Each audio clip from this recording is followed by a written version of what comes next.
Hello बच्चों, कैसे हो आप लोग। My self Naveen Kumar, physics faculty, potential and concept. बच्चों आज मैं ANTS का पार्ट टेस्ट 5 का सोल्यूशन लेके आया हूँ फिजिक्स का। आशा करता हूँ कि आपका पेपर अच्छा गया हो। तो चलते स्टार्ट करते हैं। तो सबसे पहला क्वेश्चन जो बच्चों दिख रहा है वो है potential energy of bar magnetic movement M placed in magnetic field of induction B okay such that it's make angle theta with the direction of B। तो क्या होगा। तो बच्चों इसमें जैसे कि हमें पता है पोटेंशियल एनर्जी का फॉर्मूला क्या होता है, माइनस MB कॉस थीटा होता है ना। अगर बस पोटेंशियल एनर्जी पूछा है, वर्क डन सब पूछता है अगर एक पॉइंट से दूसरे पॉइंट ले जाने के लिए, तो फिर हम लोग फॉर्मूला लगाते हैं MB cos theta 1 minus cos theta 2। लेकिन ये पोटेंशियल एनर्जी किसी एक पॉइंट का पूछा है तो डायरेक्ट आप क्या लिख सकते हो, माइनस MB कॉस थीटा। जैसे कि इलेक्ट्रिक फील्ड में PE कॉस थीटा लिखते थे, माइनस PE कॉस थीटा, यहाँ बच्चों माइनस MB कॉस थीटा होगा। तो इसका आंसर B होगा। तो एक छोटा सा क्वेश्चन था, सोल्यूशन भी छोटा सा। तो हम लोग आते हैं नेक्स्ट क्वेश्चन पे। नेक्स्ट क्वेश्चन बच्चों क्या बोल रहा है, a current carrying loop is placed in uniform magnetic field, the torque acting on it does not depend on. Torque का फॉर्मूला बच्चों अगेन एक छोटा सा question, tau equal to NIA B sine theta होता है ना। तो बच्चों देखो टॉर्क किस पे डिपेंड करता है, नंबर ऑफ टर्न्स पे करता है, करंट पे करता है। करंट पे करेगा, एरिया पे बच्चों साफ साफ दिख रहा है करेगा, मैग्नेटिक फील्ड पे भी बच्चों करेगा। क्या किस पे नहीं करेगा, शेप ऑफ लूप पे बच्चों नहीं करता है, ठीक है, उस पे ये नहीं करेगा, ठीक ना। तो इसका आंसर क्या होगा हमारा, इसका आंसर हमारा बन रहा है B। इसका भी आंसर बच्चों B होगा, ठीक है। तो जो दो ऑप्शन B लगाए होंगे तो उसकी बल्ले बल्ले होगी। तो हम लोग आते हैं थर्ड पे। थर्ड क्वेश्चन क्या बोल रहा है, थर्ड क्वेश्चन बच्चों बोल रहा है magnetic field intensity due to dipole varies at D पे power N where D is the distance of the point from the centre of dipole. बच्चों बोला गया D जो है डिस्टेंस है from the centre of dipole से। तो क्या लिखोगे, तो बच्चों यहाँ पे हमें जैसे कि पता है मैग्नेटिक फील्ड, इलेक्ट्रिक फील्ड का पता है ना तुम्हें, तो वही बच्चों मैग्नेटिक फील्ड का भी हो जाता है। M इक्वल टू क्या बनता है, M मैग्नेटिक फील्ड इंटेंसिटी। तो बच्चों डायपोल के कारण बोला गया है ना, तो चाहे एक्सियल हो चाहे इक्वेटोरियल हो बच्चों, क्या होता है फॉर्मूला हमारा, B की वैल्यू पूछा गया है। तो B इक्वल टू क्या लिखोगे, B इक्वल टू होगा μ0/4 पाई, वहां पे क्या लिखते थे, K 2p/r³ एक्सियल के लिए, K p/r³ इक्वेटोरियल के लिए। वही सेम कहानी बच्चों, तो कोई भी हो एक्सियल हो इक्वेटोरियल हो, हम किसी का भी लिख देते हैं, एक्सियल का चलो लिख देते हैं। तो μ0/4 पाई 2m बाई क्या लिखोगे, d³ लिखोगे। और चाहे बच्चों इक्वेटोरियल का हो तो क्या हो जाएगा, μ0/4 पाई 2m नहीं आएगा, m/d³। तो ये इक्वेटोरियल का बच्चों, ये एक्सियल का। दोनों केस में d के मतलब d पे पावर -3 पे डिपेंड कर रहा है ना, जब डिस्टेंस क्या हो डायपोल के लेंथ से काफी बड़ा हो, ठीक है। तो इसमें कोई कंफ्यूजन नहीं है क्योंकि सीधे सभी ऑप्शन बच्चों तुम्हें 2, 3 इंटीजर फॉर्म में दे रहा है। तो जाहिर सी बात है डायपोल बहुत छोटा रहा होगा तभी ये फॉर्मेट में पूछ रहा है, ठीक ना। चलो तो हमारा आंसर जो होगा D पे पावर -3 होना चाहिए। तो बच्चों थर्ड का आंसर क्या होगा, D होगा, ठीक है। अब नेक्स्ट क्वेश्चन पे हम लोग आते हैं। मतलब क्वेश्चन शुरुआत में तो बहुत छोटे छोटे ही दिए हुए हैं, ठीक है। The horizontal component of earth magnetic field at a place इतना okay. If the angle of dip at a place is 60 degree, then what value vertical component of earth magnetic field will be? ये भी एक बहुत easy सा question, question number 4। और ये भी है क्या, इजी सा। एंगल ऑफ डिप का बच्चों फॉर्मूला क्या होता है सर, BB/BH होता है। क्या बोलते हो, एकदम सही सर, BB बच्चों BH होता है। तो हमें क्या बोला गया है, तुम्हें एक चीज तो दिया गया है हॉरिजॉन्टल कंपोनेंट, और डेल्टा भी दिया गया है। ये भी बच्चों क्या है 60 डिग्री। तो tan 60 बच्चों क्या होगा, tan 60 इक्वल टू BB हमें पता नहीं, ठीक है, और BH हमें दिया गया है। BB हमें पता नहीं और BH हमें दिया गया है। तो BH की वैल्यू क्या है, BH की वैल्यू सर दिया गया 0.36 इंटू 10⁴ है कि -4 है, -4 है, ठीक है। तो BB बच्चों क्या आ गया, BB आ जाएगा सर tan 60 बच्चों क्या होता है, √3 होता है ओके, इंटू 0.36 इंटू 10⁻⁻⁻⁴। √3 की वैल्यू बच्चों 1.7 लगाओ, क्वेश्चन को सॉल्व करो। तो इसका आंसर जो आपका आ जाएगा वो आ जाएगा 0.6 टू 10⁻⁴, ठीक है। तो इसका आंसर जो होगा वो D होगा, ठीक है। चलो तो फिर हम लोग नेक्स्ट पे आते हैं। बोला गया if a magnet is suspended at an angle 30 degree to the magnetic meridian okay, magnetic meridian से बच्चों magnet is suspended at an angle of 30 degree to the magnetic meridian, ठीक है okay. The dip needle make an angle 45 with the horizontal, the real angle of dip. बच्चों ये apparent और real वाला जो कहानी है उसमें रिलेशन तो सभी को पता होगा। हम लोग कौन सा क्वेश्चन कर रहे हैं, 5, ठीक है। तो बताओ tan डेल्टा डैश को हम अपेरेंट मान रहे हैं, तो हमारा क्या बनता था, हमारा बनता था BB/BH डैश बनता था, क्योंकि H डैश की वैल्यू बदल जाएगी, BB की बदलती नहीं है।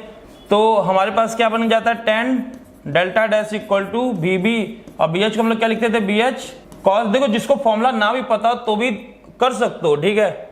हाँ, बी एच कॉस जितना एंगल तुम टिल्ट किए हो, थीटा एंगल टिल्ट किए ना हम लोग यहाँ पे 30 डिग्री, तो ये तो हमारा क्या बन जाता था, टेन डेल्टा डैश मतलब angle of apparent angle of dip equal to क्या बनता था, B B by B H को क्या लिखते हैं, tan delta by cos theta. तो थीटा बच्चों कितना टिल्ट किया है, 30 डिग्री, ठीक है, 30 डिग्री टिल्ट किया। अब इसको थीटा लिखो, ये फाई लिखो, कोई फर्क नहीं पड़ता, किसी से भी जो भी तुम अपने नोट्स में लिखो उस हिसाब से देख लो। तो 10 डेल्टा डैश बच्चों क्या दिया गया है, 10 डेल्टा डैश सर पूछ रहा है, नहीं दिया गया है। कितना बना रहा है, deep angle, the deep needle make an angle 45 with horizontal, मतलब ये नकली वाला दिया गया है 10 45, और तुमसे असली वाला पूछ रहा है। और ये बच्चों तुम्हें दिया गया कॉस 30 डिग्री दिया गया है। Magnet is suspended at angle 30 degree, तो मैग्नेटिक मेरिडियन से जो एंगल बना रहा है उसको हम यहाँ पे थीटा लिए, ठीक है। तो यहाँ बच्चों क्या लिखोगे, cos 30। तो यहाँ से बच्चों तुम सॉल्व कर लो, तो तुम्हारा क्या बन जाएगा answer, 10 delta dash equal to 10 delta equal to 1045 cos 30। cos 30 होगा 1045 1 होता है, तो बच्चों ये क्या बन गया, √3/2। मतलब इसका आंसर क्या होगा, इसका जो आंसर होगा वो आएगा हमारे पास tan inverse delta equal to tan inverse √3/2, tan inverse √3/2, ठीक है। सी आंसर बच्चों इसका है, सी आंसर। ये जो क्वेश्चन था, क्वेश्चन नंबर कौन सा था हमारा, 5 था, उसका आंसर क्या होगा, सी होगा, ठीक है। 5 का आंसर बच्चों क्या है, सी है, ठीक है। क्लियर सभी को, ओके।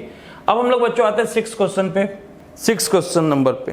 क्या क्वेश्चन में बोला गया है, the period of oscillation of A bar magnet in a vibration magnetometer is 2 second दिया गया है, ठीक है। The period of oscillation of A bar magnet which magnetic movement is 4 times that of first magnet. इसका question तो आराम से कर सकते हो, 6 क्वेश्चन। टाइम पीरियड का फॉर्मूला बच्चों बताओ क्या होता है, 2 पाई। ये एक ऐसा टॉपिक है जहां से क्वेश्चन बहुत इंपॉर्टेंट होता है। यहाँ का क्वेश्चन आई बाई क्या रखते हैं हम लोग, एम बी एच रखते हैं, ठीक है। यही पढ़े हो ना, यस सर यही पढ़े। पहले टाइम पीरियड बच्चों 2 सेकंड था, बाद में oscillation of bar magnet which magnetic movement is 4 times. तो बच्चों यहाँ पे हम ये लिख सकते हैं T1/T2 इक्वल टू क्या लिख सकते हो, M2/M1 का रूट, क्या बोलते हो, यही लिख सकते हो, यस सर, क्योंकि इन्वर्सली का है, रूट में इन्वर्सली का है, यस सर लिख सकते हैं। तो T1 कितना दिया गया है सर, T1 जो दिया गया है वो 2 सेकंड दिया गया, और T2 बच्चों क्या दिया गया सर पता नहीं। M2 कितना है, M2 तो सर चिल्ला के बोल रहा है 4M1 है, इधर भी बच्चों क्या है M1 है, M1 ने M1 को मार दिया है 32, तो यहाँ पे बताओ क्या बन गया, T2 इक्वल टू आ जाएगा 1 second. 1 second is the right answer. तुम डायरेक्ट भी कर सकते थे, इतना तामझाम करने से सर तुरंत कर लिया करो, वो तो हम डिसिप्लिन में कर रहे क्योंकि तुम्हें समझना है, नहीं तो देखा जाए तो तुरंत कर सकते थे, इसमें दिमाग ही नहीं लगाना था।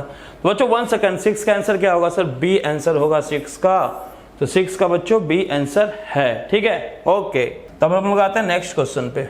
नेक्स्ट क्वेश्चन बच्चों क्या पूछा था, radius of coil of a tangent galvanometer is 60 centimetre, how many turns of wire should be used in current of 40 milli ampere is produce. Okay बच्चों, जो टेंजेंट गैल्वेनोमीटर होता है उसमें tan थीटा इक्वल टू क्या लिखते हो, tan theta equal to sir लिखते हैं हमारा क्या बनता है, BC बाई कॉइल का मैग्नेटिक फील्ड बाई बच्चों BH, यही बनता है ना, कॉइल का मैग्नेटिक फील्ड बाई BH, यही बन रहा होता है। कॉइल का मैग्नेटिक फील्ड इधर BH, ये बनता है, ठीक है, BC बाई BH बनता है, ठीक है सर। तो बताओ tan थीटा इक्वल टू हम क्या लिख सकते हैं। देखो हर जगह फॉर्मूला याद करने से अच्छा है उसके बेसिक कॉन्सेप्ट को समझ लो तुरंत। अब इसका फॉर्मूला बैठ के तुरंत नहीं याद करना है। BC क्या होता है, μ0/4 पाई 2 पाई I बाई R, और बच्चों यहाँ BH होता है। तुमसे क्या पूछा है, तुम्हें लगभग सब कुछ दिया गया है। तुम्हें बोला गया था radius of tangent of R, तुम्हें बच्चों 16 सेंटीमीटर दिया गया। How many turns should be use, तुमसे बच्चों n पूछ रहा है। यहाँ n भी तो मल्टीप्लाई होगा क्योंकि एक कॉइल का होगा, ये नंबर ऑफ कॉइल है तो n से मल्टीप्लाई कर दोगे। करंट बच्चों तुम्हें दिया गया है, डिफ्लेक्शन 45, सब कुछ तो दिया। ये कि बच्चों क्या बन गया 1045, ये तो 1 ही हो गया सर, एकदम सही बात। n की वैल्यू पता नहीं, μ0/4 पाई 10⁻⁷ होता है, 2 इंटू ये इसकी वैल्यू पता होती ना, तो इसलिए रेडीमेड लिख देते हैं, नहीं तो 2 पाई से इसको काटोगे तो μ0 की वैल्यू सब लिखनी पड़ेगी, ठीक है। तो 10⁻⁷, फिर 2 पाई बच्चों क्या होगा 3.14, और I सर कितना दिया गया है 40 इंटू 10⁻³ है, ओके। और R सर दिया गया, R कितना है, R तो सर दिया गया था 60 इंटू 10⁻², और BH भी दिया है, यस यहाँ पे 3.6 10⁻⁵। ऐसे क्वेश्चन में यूनिट का देखा करो ध्यान, इंपॉर्टेंट है यूनिट का ध्यान देखा करो, बाकी सब कुछ यूनिट के साथ सही लिख दिया है। 1045 की वैल्यू 1 आएगी, तो बच्चों n की वैल्यू यहाँ से जो आ जाती है ऑलमोस्ट 229 के राउंड आएगी। ठीक है, तो बच्चों ऑलमोस्ट जो आएगी वो 229 के राउंड आएगी। ठीक है, तो इसको देख लेना, इसके आंसर बच्चों 7 के क्या बन रहा है, बी बन रहा है। ठीक है, चलो अब हम लोग नेक्स्ट क्वेश्चन पे आते हैं। The correct curve between the, हाँ यहाँ पे देखो रेड जोन वाले क्वेश्चन है जहाँ पे गलती स्टूडेंट फटाक सा करते हैं, फटाक सा टिक मारेगा, सटाक सा गलती हो जाएगा, माइनस जहाँ +4 होना था वहाँ पे -5 हो जाता है। ठीक है, अब बोलो सर -1 हुआ, +4 जो मिलना था वो भी तो गया, और एक माइनस तो -5 हो गया ना। बच्चों देखो correct curve between magnetic susceptibility and 1/t बोला गया। ठीक है, मैग्नेटिक सब्सिबिलिटी एंड 1/t बोला गया है। तो बच्चों अगर तुम ग्राफ को देखोगे, ठीक है, तो तुम्हें ये पता है मैग्नेटिक सब्सिबिलिटी और बच्चों इसके बीच का ग्राफ तुम्हें पता है किसके, टी का, वो सर ऐसा होता है। लेकिन बच्चों तुमसे किसका पूछा गया, मैग्नेटिक सब्सिबिलिटी 1/t का। तो ध्यान से देखोगे तो मैग्नेटिक सब्सिबिलिटी जो होता है बच्चों वो तो डायरेक्टली प्रोपोर्शनल टू 1/t होता है ना, इनवर्सली प्रोपोर्शनल टू t होता है। क्यूरी लॉ ने बोला था ना, तो इनवर्सली प्रोपोर्शनल टू t होता है, लेकिन डायरेक्टली प्रोपोर्शनल टू 1/t नहीं हो गया, डायरेक्टली प्रोपोर्शनल टू 1/t है ना। 1/t के तो बच्चों डायरेक्टली है, t के इनवर्सली है, 1/t के डायरेक्टली है। तो बच्चों इसका आंसर जो होगा वो ये नहीं होगा, t में होता तो ये होता ना, लेकिन किसमें पूछा गया है, इसमें बच्चों पूछा किसमें गया है, 1/t में, 1/t में।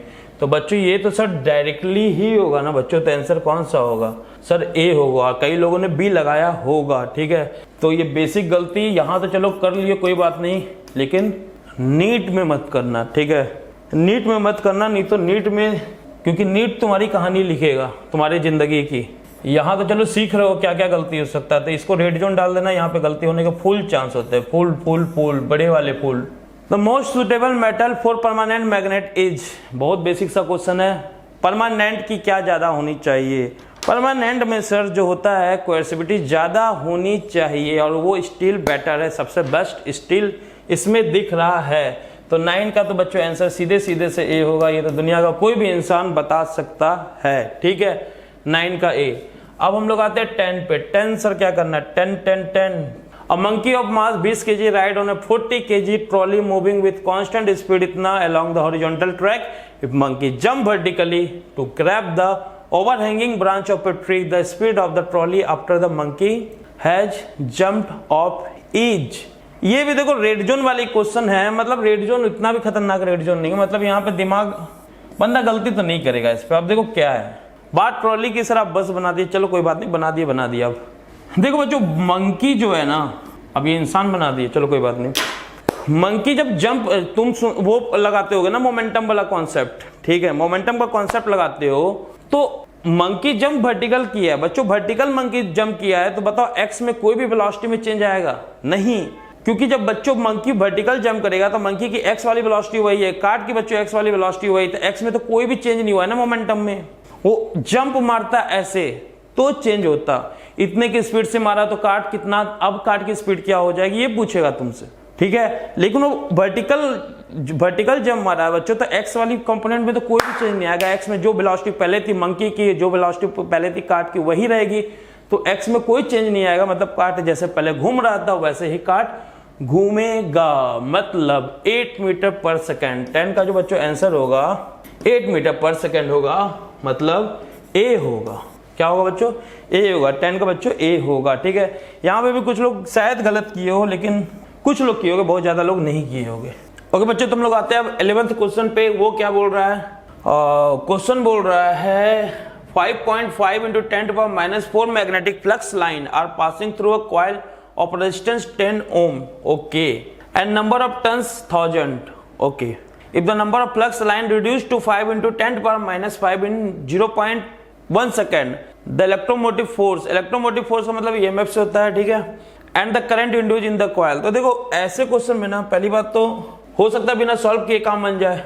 देखो 10 ओम रेजिस्टेंस है तो करंट जो होगा 10 टाइम्स कम होगा पोटेंशियल के, तो ए ऑप्शन दिख रहा है ऐसा, ये तो दिख नहीं रहा है, बी तो ऐसा दिख नहीं रहा है, ठीक है, दोनों सेम दिख रहा है, सी भी दिख रहा है, मतलब सॉल्व करने की जरूरत पड़ेगी, ठीक है। चलो नन ऑफ दीज भी था, वैसे तो करना ही पड़ता, चलो कोई बात नहीं। तो हम लोग 11th क्वेश्चन पे आते हैं। तो 11th क्वेश्चन में बताओ इनिशियल फ्लक्स क्या था, फाई इनिशियल था सर, 1000 से मल्टीप्लाई कर रहा हूँ ना, तो 5.5 into 10⁻⁻4 into 1000, और फाइनल क्या था 0.5 इंटू 10⁻0.5 नहीं, हाँ मतलब 5 इंटू 10⁻5 है ना, इसको 0.5 इंटू 10⁻4 लिख सकते हो। यस सर, 5 इंटू 10⁻5 को 0.5 इंटू 10⁻4 लिख देते हैं, इसको भी 1000 से मल्टीप्लाई कर देते हैं। तो बताओ ईएमएफ क्या हो जाएगा 1000। चलो तो ईएमएफ बच्चों मैग्नीट्यूड में निकालना है तो सीधे डेल्टा फाइव बस मैग्नीट्यूड में चाहिए ना ईएमएफ, तो क्या कर लो फाइनल माइनस इनिशियल करो, ये माइनस ये कर लो, तो क्या बन गया हमारा, इन दोनों को माइनस करोगे क्योंकि मैग्नीट्यूड में चाहिए तो 0.5 आ जाएगा, सॉरी 5 आ जाएगा ना, माइनस करोगे तो बच्चों क्या आ जाएगा 5 इंटू 10⁻⁻4 इंटू 10⁻4 इंटू 1000। तो इसको सॉल्व ही कर लेते हैं सीधे। तो ये हमारा क्या बन रहा है, ये बन जाएगा इंटू 10 ये 3 हटा दिया तो इंटू 10⁻1 एक बचा ही रह जाएगा। ठीक है, इन दोनों को माइनस किया है, इनिशियल माइनस फाइनल कर दिया। ठीक है, मैग्नीट्यूड में बस चाहिए था। तो और नीचे बच्चों क्या लिखोगे, टाइम क्या दिया गया, टाइम दिया गया 0.1 सेकंड। ठीक है, तो इक्वल टू बच्चों क्या आ जाएगा, देखो सर ये तो इसको हटा देगा तो बच्चों 5 वोल्ट आएगा ईएमएफ की वैल्यू। ठीक है, ईएमएफ की वैल्यू बच्चों 5 वोल्ट आएगा। और जब बात करंट की करोगे तो बच्चों जब बात करंट की करोगे तो करंट क्या हमारा बन जाएगा, I इक्वल टू सर आ जाएगा 5/10, क्योंकि रेजिस्टेंस 10 ओम दिया है तो 0.5 एम्पेयर करंट होगा। ठीक है, तो 5 वोल्ट 0.5 एम्पेयर। ठीक ना, चलो सर ये तो हो गया क्वेश्चन। ठीक है, चल बच्चों तो अब हम लोग आते हैं क्वेश्चन नंबर 12 पे। 12 क्या बोल रहा है, 12 बोल रहा है बच्चों 2 particle of mass 2 kg and 4 kg line on same line sorry, if 4 kg is displaced rightward by 5 cm then what distance 2 kg should be moved which center of mass will remain at the same position। मतलब ये बच्चों 12th question हम लोग कर रहे हैं। बच्चों देखो क्या है ना, हम लोग पढ़ते हैं एक्सीएम इक्वल टू क्या पढ़ते हो, m1 x1 plus m2 x2 by m1 plus m2, यही पढ़ते हो ना। ठीक है यस सर, तो यहाँ पे बच्चों डेल्टा एक्सीएम क्या लिखोगे, m1 delta x1 plus m2 delta x2 by m1 plus m2 लिखोगे। क्या बोला गया क्वेश्चन में, क्वेश्चन में बोला गया बच्चों centre of mass will remain the same position, centre of मास में कोई चेंज नहीं आना चाहिए। मतलब डेल्टा एक्सीएम बच्चों क्या है, डेल्टा एक्सीएम जो है बच्चों वो क्या है, 0 हो गया। Delta X C M equal to 0। अब यही एक इसी कॉन्सेप्ट पे एक और क्वेश्चन है, ठीक है, जिसमें एक बंदा प्लैंक पे चल रहा होगा तो हम डायरेक्ट वहां पे रिजल्ट यूज कर लेंगे। इसका तो बताओ क्या बनेगा, m1, अब ये 0 का तो बच्चों m1 डेल्टा x1, ठीक है, इक्वल टू बच्चों क्या लिख सकते हो, ये उधर इसको ऐसे कर लो ना, plus m2 delta x2 equal to बच्चों क्या बन जाएगा 0, तो यहाँ से क्या बन जाएगा m1 delta x1 equal to minus m2 delta x2 नहीं बन जाएगा। ठीक है, ठीक है, तो तुम ऐसे डायरेक्ट भी तो बोल सकते हो ना। देखो क्या, माइनस को अगर हटा दो, माइनस ये बता रहा है कि एक राइट जाएगा तो दूसरा लेफ्ट जाएगा, ये बता रहा है। तो बच्चों मैग्नीट्यूड में तुम लिख सकते हो एक लेफ्ट साइड जाएगा एक राइट साइड जाएगा, तो m1 इंटू लेफ्ट साइड वाला distance equal to m2 into right side वाला डिस्टेंस, ऐसे भी लिख सकते हो ना। माइनस ये बता रहा है कि उल्टा सीधा जाएगा, मतलब एक राइट तो एक लेफ्ट। तो जल्दी बताओ m1 कितना लोगे, कितना kg, 4 kg इंटू बच्चों कितना डिस्प्लेस हुआ, लाई on the same line if the 4 kg displace right word by 5, right word, चलो राइट को अगर बोला गया 5, ठीक है, राइट को हम प्लस लेते हो, अपने आप आंसर बच्चों माइनस आ जाएगा। 4 इंटू 5 तो क्या बोला गया 2 kg कितना डिस्प्लेस करेगा, क्योंकि मैग्नीट्यूड में बस बोला गया है तो माइनस को भाव मत दो। ठीक है, तो क्या आ जाएगा 2 इंटू डेल्टा x2। ठीक है, तो कितना आ गया बच्चों 5, 2 या 10 is the right answer. Real में अगर आंसर में प्लस 10 माइनस 10 दोनों होता तो माइनस 10 लेते, क्योंकि अगर राइट को तुम प्लस ले रहे हो तो इसको माइनस लोगे ना, लेकिन क्वेश्चन में कुछ बोला नहीं किसको प्लस लेना है किसको माइनस, इसलिए बस मैग्नीट्यूड दिया गया। ठीक है, तो आंसर बच्चों क्या आ जाएगा 2, 5, 10 इज द राइट आंसर। 12 का बच्चों ए ऑप्शन होगा। ठीक है सर, एकदम समझ में आ गया। अब आते हैं नेक्स्ट क्वेश्चन पे। 2 elastic body P and Q having equal masses are moving along the same line, ठीक है, with velocity 60 meter per second and 10 meter per second respectively, their velocity after the elastic collision will be, elastic collision will be इतना and इतना। ठीक है, their relative velocity after elastic collision will be, ठीक है, metre per second में बोला गया है, सेम लाइन विद वेलोसिटी इतना एंड इतना, 16 and 10 metre per second, their velocity after the elastic collision will be। चलो ठीक है बच्चों, तो पहले वेलोसिटी क्या था 16 एंड 10, तो हम लोग ये लिख सकते हैं। तो बच्चों देखो तुम डायरेक्ट फॉर्मूला दोनों की पूछा, आफ्टर कोलिजन विल बी, तो बच्चों ये तो सिंपल है, 16 और 10 दिया है ना, देखो वेलोसिटी 16 10 दिया है, तुम फॉर्मूला लगा के भी कर सकते हो, लेकिन इसका शॉर्ट ट्रिक देखो सिंपल सी दिख रहा है, क्योंकि इलास्टिक कोलिजन है, 16 10 की स्पीड है बच्चों। ठीक है, तो क्योंकि इलास्टिक कोलिजन मास सेम है तो हम ये बोल सकते हैं वेलोसिटी एक्सचेंज करेगा, वेलोसिटी एक्सचेंज करेगा। तो बच्चों वेलोसिटी एक्सचेंज करेगा तो 16 10 दिया है तो अब क्या हो जाएगा 10 16 नहीं हो जाएगा, 10 16 हो जाएगा ना, क्योंकि वेलोसिटी एक्सचेंज कर लेता है, सेम मास है। और बच्चों इलास्टिक कोलिजन सर एक्सचेंज कर लेगा तो हम लोग क्या लिख देंगे, वेलोसिटी 13 जो कर रहे हैं बच्चों वो क्या हो जाएगा वेलोसिटी विल एक्सचेंज। तो बच्चों वेलोसिटी विल एक्सचेंज का मतलब कौन कौन सा था ये 16 एंड 10 था ना बच्चों, तो यहाँ पे क्या हो जाएगा तुम्हारे को 10 16 एंड 10 था, तो बच्चों आंसर क्या हो जाएगा सी, क्योंकि इलास्टिक कोलिजन में वेलोसिटी फटाफट एक्सचेंज कर लेगा, तो 13 का बच्चों सी आंसर होगा। अब आते हैं बच्चों 14 पे। अगर इलास्टिक ना होता कुछ और होता तो बच्चों तुम्हारे पास फॉर्मूला है, फॉर्मूला से डायरेक्ट कर लो या फिर मोमेंटम एनर्जी कंजर्वेशन लगाओगे, तो इससे अच्छा होता है कि कॉलिजन वाले फॉर्मूले को याद रखा करो, काम बनता है जल्दी। मेडिकल में टाइम तुम्हारे पास बहुत ज्यादा होता नहीं है। चलो तो 13 हो गया। 14 पे आते हैं। Two solid ball of rubber A and B which masses are 200 gram 400 gram respectively are moving in mutually opposite direction if velocity a is इतना and both ball come to rest after the collision then the velocity of ball b will be। तो बच्चों देखो simple सी बात है ना, m1 सीधे यहाँ लिख दे, मोमेंटम तो कंजर्व रहेगा ना, m1 u1 plus m2 u2 equal to बच्चों क्या लिखने वाले हो 0, क्योंकि बाद में बच्चों मोमेंटम क्या हो गया 0, तो पहले मोमेंटम टोटल 0 ही होना चाहिए। तो मास कितना है जल्दी करते हैं आप थोड़ा, 0.2 इंटू 0.3 प्लस m2 बच्चों कितना है 0.4 इंटू u2 इक्वल टू बच्चों क्या लिखोगे 0, तो 0.4 u2 इक्वल टू क्या आ गया माइनस 0.06, तो बच्चों u2 क्या आ जाएगा 0.06 माइनस 0.4, तो ये आ जाएगा तुम्हारा 1 कितना बन रहा है 0.15, क्योंकि एक तो इधर से चला जाएगा इसको, हाँ 0.15 मीटर पर सेकंड माइनस में आएगा बच्चों, माइनस में, क्योंकि इसको प्लस लिया तो इसको क्या लोगे माइनस लोगे, तो तुम्हारा आंसर आ रहा है 14 का बच्चों बी। ठीक है, माइनस में ही आएगा ना, देखो ना माइनस, क्योंकि एक को प्लस इसको प्लस माना तो अपने आप आंसर माइनस में आ रहा है तुम्हारा। ठीक है, तो इसका आंसर बी आ जाएगा, करके देख लो सॉल्व, यहाँ पे यही बनेगा कितना 0.15 minus u2 equal to minus 0.15। ठीक है, चलो सर नेक्स्ट क्वेश्चन पे आते हैं। ओके बच्चों, तो अब हम लोग आ रहे हैं क्वेश्चन नंबर 15 पे। क्वेश्चन नंबर 15 क्या बोल रहा है, क्वेश्चन नंबर 15 में बोला गया है पार्टिकल ऑफ मास है moving with velocity u1 collide elastically with another particle of same mass moving with velocity u2 in same direction after the collision their speed are v1 and v2 respectively, then कौन सा equation सही है।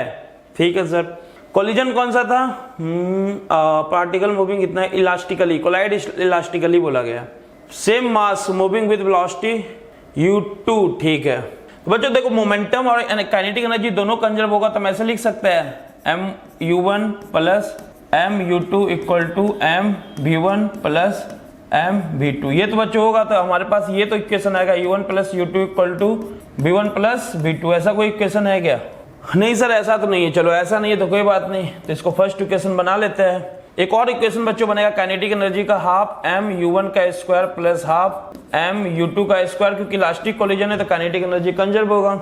यहाँ क्या लिखोगे half mv1 का square plus half mv2 का square. ये ओके सर, हाफ से हाफ गया तो बच्चों क्या बन गया u1 का स्क्वायर प्लस u2 का स्क्वायर इक्वल टू v1 का स्क्वायर प्लस v2 का स्क्वायर, एकदम सही बात। ठीक है, अब यहाँ पे देखना क्या है, हमें बच्चों ये वाला जो दिख रहा है यहाँ पे इसको थोड़ा सा मॉडिफाई कर दे, क्योंकि यहाँ पे हमें a माइनस बी का होल स्क्वायर का formula, a square minus B square का फॉर्मूला लगाना होगा, तो कट जाएगा दोनों। तो हम लोग एक काम करते हैं, इसको यहाँ पे u1 माइनस v1 और v2 माइनस u2 लिख देते हैं बच्चों, इसको हम बना लेते हैं सेकेंड इक्वेशन। ठीक है, तो इसको भी वैसे ही चेंज कर लो u1 माइनस v1 में, तो इधर बुला लो u1 का स्क्वायर माइनस v1 का स्क्वायर इक्वल टू v2 का स्क्वायर माइनस u2 का स्क्वायर।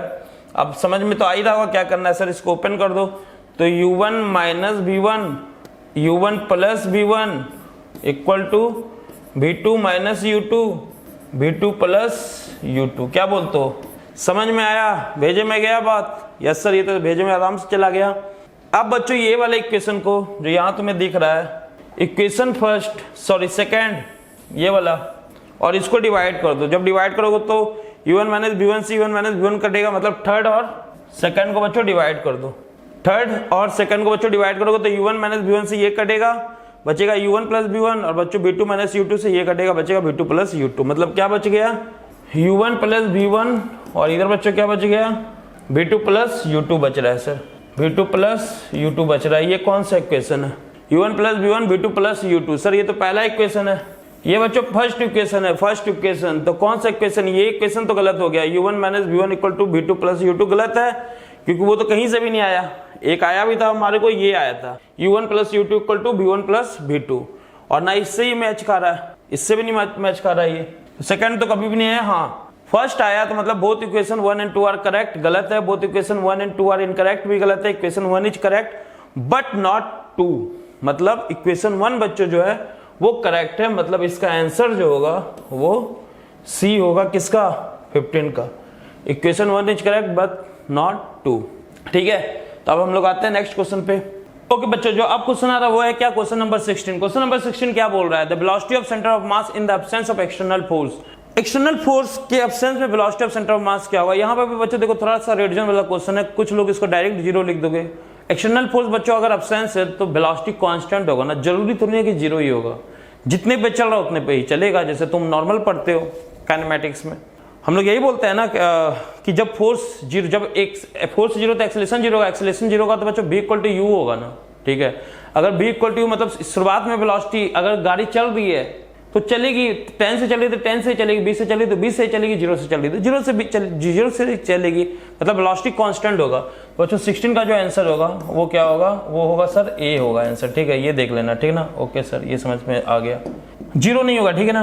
हाँ, the centre of mass of 2 particle lie on the line perpendicular to the line joining of the particle on a point outside the line, on a point outside the line joining the particle on the line joining the particle none of above। बच्चों जो line join करता है दो body को, जो line बच्चों दो body के सेंटर ऑफ मास को ज्वाइन करता है, जो लाइन दो बॉडी के सेंटर ऑफ मास को ज्वाइन करता है उसी लाइन पे होता है, on the line joining the particle. ठीक है, तो इसका बच्चों 17 का जो आंसर होगा वो सी होगा। ठीक है, चलो सर ये भी हो गया। अब हम लोग आते हैं नेक्स्ट क्वेश्चन पे। नेक्स्ट क्वेश्चन बच्चों देखो क्या बोल रहा है, two particles A and B are initially at rest, move toward each other under the mutual force of attraction at the instant when the speed of A is b and speed of B is 2b, the speed of center of mass of the system। Opposite घूम रहा है same direction में। पहली बात वो बच्चों rest पे था, two particle A and B which are initially at rest move toward each other under the mutual attraction at instant when the speed of A is b and B is 2b, the speed of center of mass। बच्चों mutual interaction जो internal force में आता है कि external force में, sir it's internal force. अगर बच्चों internal force है तो सेंटर ऑफ मास नहीं चल सकता, पहले रुका हुआ था क्योंकि पहले बॉडी रुकी हुई थी। Two particle A and B which are initially at rest, initially रुका हुआ था। तो अभी हम क्या बताया, जब एक्सटर्नल फोर्स नहीं लगेगा तो जो पहले था वही बाद में होगा, पहले रुका हुआ था बच्चों बाद में भी क्या होगा, रुका ही रहेगा, मतलब वेलोसिटी 0 होगी। 18 का आंसर जो बच्चों होगा वो क्या होगा, डी होगा। यहाँ पे भी रेड जोन वाला पार्ट है जहाँ पे इजी क्वेश्चन में भी लोग गलती कर देते हैं। ठीक है, अब नेक्स्ट क्वेश्चन आता है, two particle whose masses are 10 kg 30 kg and their position are इतना एंड इतना would have the centre of mass. ये तो बच्चों इजी सा क्वेश्चन है, यहाँ तो कोई गलती नहीं करोगे, आराम से हो जाएगा। तो आरसीएम इक्वल टू बच्चों क्या लिखेंगे, m1 10 है ना, ठीक है, 10 इंटू क्या है position i plus J plus के एंड बच्चों i प्लस जे प्लस के कैप, और यहाँ पे क्या लिखोगे, और 30 प्लस 30 माइनस आई कैप माइनस जे कैप माइनस के कैप अपॉन क्या लिखोगे, अपॉन आ जाएगा बच्चों 30 40। इसको सॉल्व कर लो। इसको सॉल्व जब करोगे तो तुम्हें साफ साफ दिख रहा है क्या बन रहा है, 10 आई कैप यहाँ माइनस बन रहा है तो -20 आई कैप -20 जे कैप -20 के कैप बाई 4, मतलब 0.5 बुला रहा होगा। टू ये वाला आंसर आने की कोशिश कर रहा है और यही आंसर होगा 19 का बच्चों, ये आंसर आ रहा है। ठीक है, किसी को कोई डाउट है तो पूछ लो। चलो तो अब हम लोग आते हैं क्वेश्चन नंबर 20 पे। क्वेश्चन नंबर 20 पे हम लोग आते हैं। क्वेश्चन क्या बोल रहा है, two block 3 kg 6 kg are connected by spring of stiffness 512 newton per metre placed on smooth horizontal surface. Initially the spring has its equilibrium length पे है और वेलोसिटी इतना एंड इतना metre are important to A and B in opposite direction the maximum extension. ये तो बहुत easy question है। यहाँ पे देखो नेगेटिव मार्किंग तो ये क्वेश्चन में कोई भी नहीं करेगा।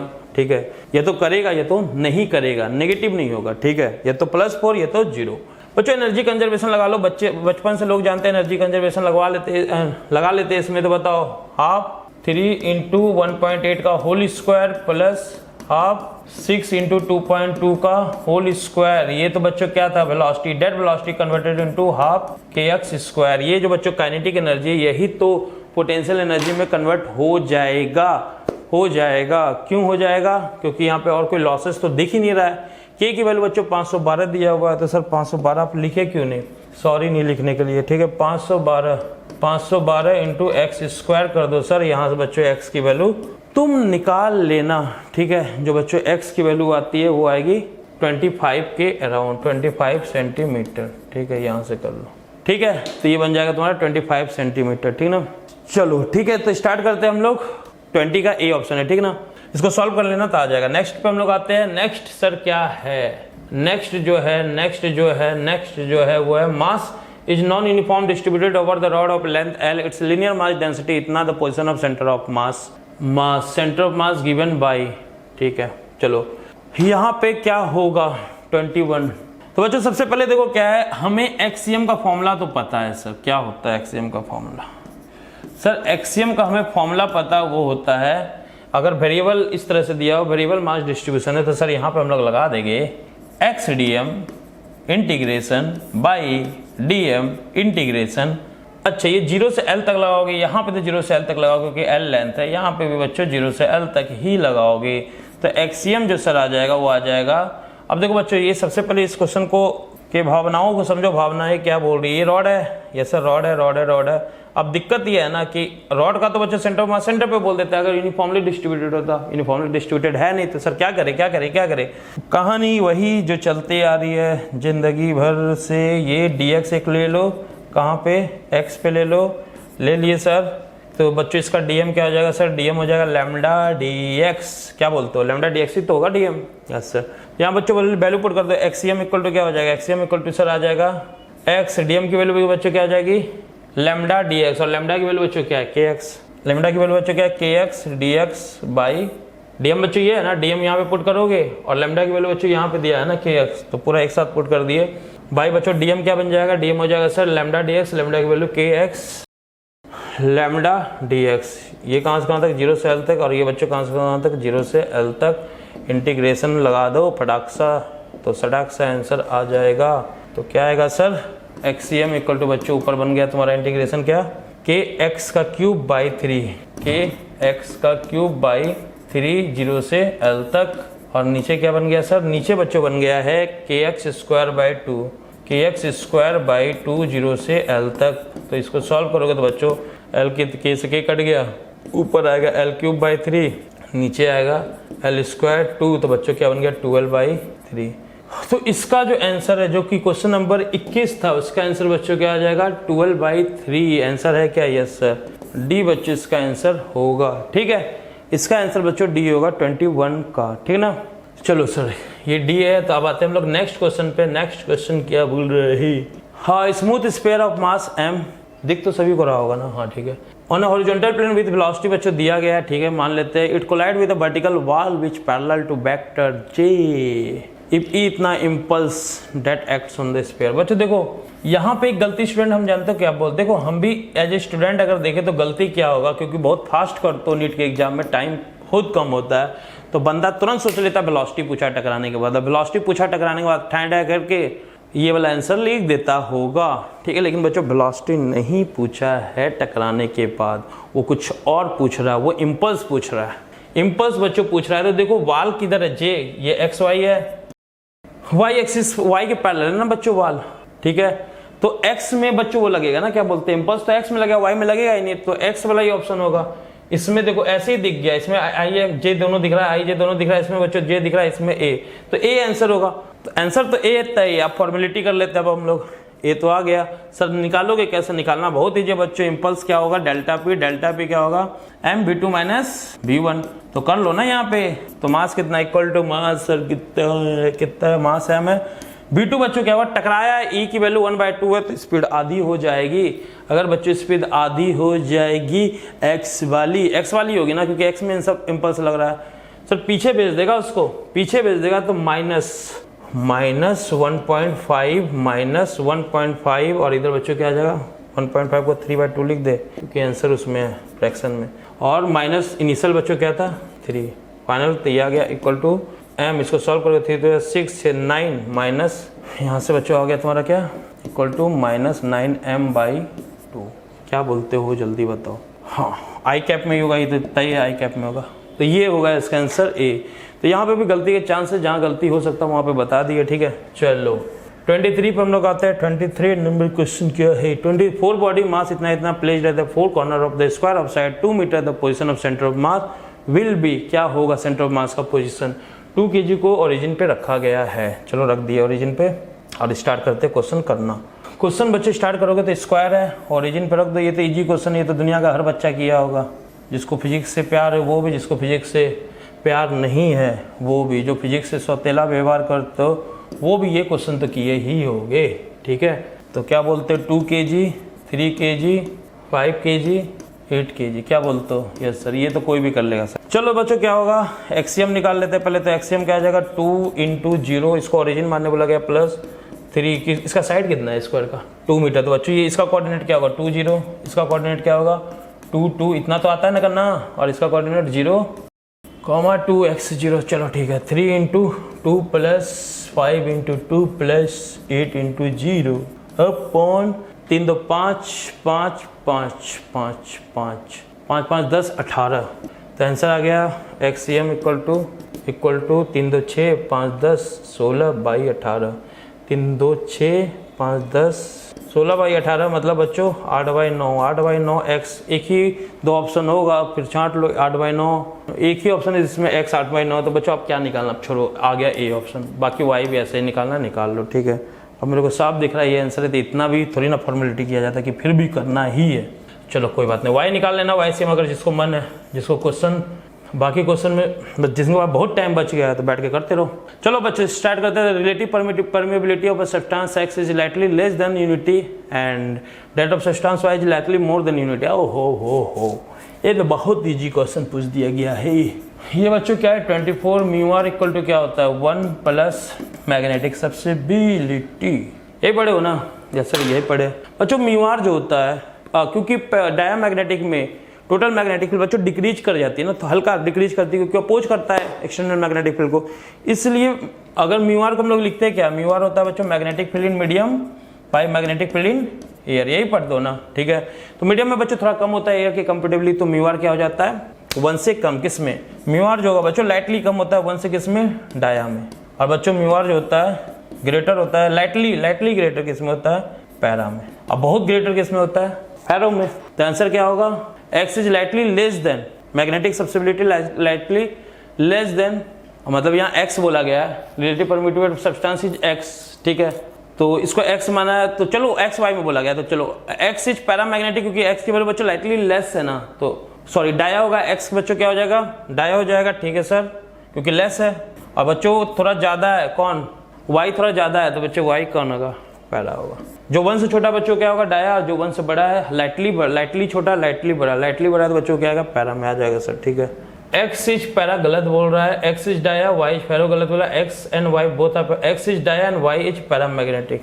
इजी वाले क्वेश्चन में पहला ऑप्शन सही नहीं होता अक्सर, x is dia, y is paramagnetic. एकदम सही बात है। देखो बच्चों जो इजी क्वेश्चंस होते हैं ना उसमें एरर के भी बहुत चांस होते हैं, इसलिए लोग पहला ऑप्शन डालता है नहीं। जो अक्सर हम बोल रहे हैं, ऐसा नहीं कि अब हर इजी क्वेश्चन फट सा डी मार देना, ऐसा होता है कि सामने ऊपर ही कंफ्यूज होकर कुछ गलत कर दे।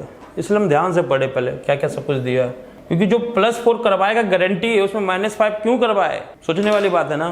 2 particle of mass 4 kg 8 kg are separated by distance, if they are moving toward in place of mutual force of attraction, then the 2 particle will meet other at a distance of. बच्चों देखो क्योंकि mutual gravitation से आ रहा है तो centre of मास तो रुका रहेगा, तो जो पहले सेंटर ऑफ मास था वही बच्चों बाद में सेंटर ऑफ मास होगा, तो वो मिलेगा कहाँ? क्योंकि बच्चों मिलने के बाद जहां मिलेगा 2 पार्टिकल, तो क्योंकि सेंटर ऑफ मास को वहीं रहना जहां पहले था।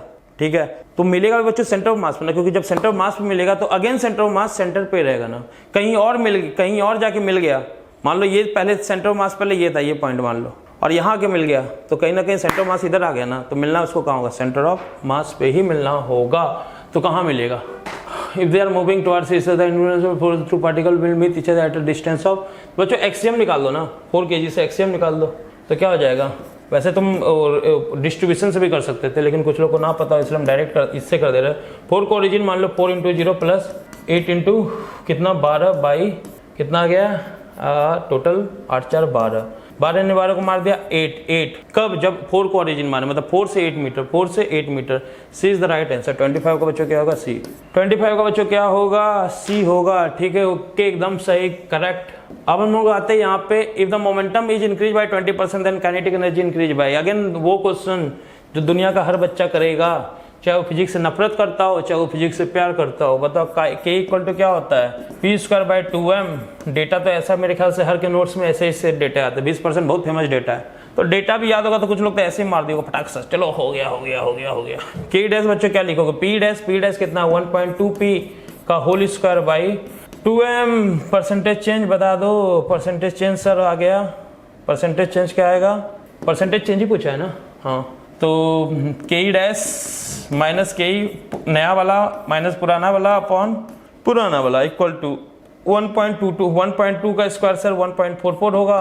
ये तो साफ साफ दिख गया, आंसर आ गया सर, माइनस के ई अपॉन के ई ने के ई को मार दिया तो क्या आ गया 44% आ जाएगा। करके देख लो, आंसर यही आएगा, परसेंटेज चेंज खाता 44%। ये क्वेश्चन तो बच्चों सबकी हो गए। कभी कभी फिजिक्स में ऐसे भी क्वेश्चन आते हैं जो सब कर लेते हैं, चाहे वो फिजिक्स कभी देखे ही क्यों ना हो।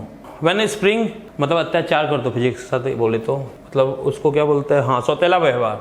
हाँ, when spring is stretched by 2 centimetre it stored इतना energy, it stayed further 2 centimetre then the energy stored will increase by. Okay, तो चलो when spring stretched by 2 centimetre तो एनर्जी इतना। तो बच्चों देखो, अब कुछ लोग सीधे वो डबल कर दिए होगे, वो होता है आम जिंदगी, मेंटो जिंदगी में कुछ और चल रहा होता है। वैसे ये वाला भी मेंटो के को ई लिख देते, ठीक है, समझ में आ रहा है। E1 by E2 equal to क्या लिखोगे, के दोनों में से मैं x1 बाई x2 का होल स्क्वायर। तो E1 बच्चों कितना दिया गया है, E1 सर 100 जॉल दिया गया है, और E2 बच्चों कितना होगा पता नहीं सर, ये तो पता ही नहीं। इक्वल टू पहले वाले में बच्चों 2 सेंटीमीटर, बाद वाले में 4 है ना, फर्दर 2 तो 4 किया होगा। तो बच्चों बताओ E2 कितना आ गया सर, E2 जो आया है वो आया है 2 2 जा 4 400, 2 2 जा 4 400 जॉल। मतलब बच्चों देखो 2 सेंटीमीटर करने में कितने जॉल आए थे 100, और 4 सेंटीमीटर करने में कितने आए 400। तो एक्स्ट्रा कितना दियो, एक्स्ट्रा पूछा गया, एक्स्ट्रा 2 सेंटीमीटर करने में 100 आया, 4 सेंटीमीटर 0 से 4 करने में सर कितना आया 400। तो 2 से 4 करने में कितना आया होगा 300 ना, 300 मतलब 3 टाइम्स ज्यादा, मतलब 3 से 27 का सी, दिमाग मत लगाओ, सीधे सी आंसर है। अब आते हैं next, the angle of dip at the pole. ये तो ऐसा क्वेश्चन है कि दुनिया का हर बंदा करेगा। The angle of dip at the pole and the equator respectively. ये तो बहुत इजी सा, सरल सा, बहुत मतलब क्या बताएं। देखते ही क्वेश्चन सॉल्व। डीप पोल पे क्या होता है 90, इक्वेटर पे क्या होता है 0। पोल पे क्या होता है 90, इक्वेटर पे क्या होता है 0। सर अब 2 बार क्यों बोले, हाँ 2 बार इसलिए बोले जिनका गलत हुआ होगा उनको पता चला होगा कि हम 2 बार क्यों बोले, क्योंकि जो ये थ्योरेटिकल क्वेश्चन होते हैं ना वो आते हुए भी स्पीड में गलती लोग कर देते हैं, तो इसलिए हम 2 बार बोल दिए। अब जिनका गलत हुआ उनको एहसास हुआ होगा, हाँ सर तो सही बात बोले, हम भी आता था लेकिन गलती से गलती लिख दिए। लेकिन गलती से गलती करोगे कैसे, 90 0 के अलावा 0 90 तो ऑप्शन ही नहीं है। सही बात है, 0 90 भी एक ऑप्शन होता तो कुछ गलती कर सकते थे, लेकिन गलती के यहाँ कोई चांस नहीं, तो किसी के गलत नहीं हुए होंगे। चलो बच्चों, तो अब हम लोग 29 क्वेश्चन नंबर करते हैं। 29 में क्या बोल रहा है, vertical rod of length L।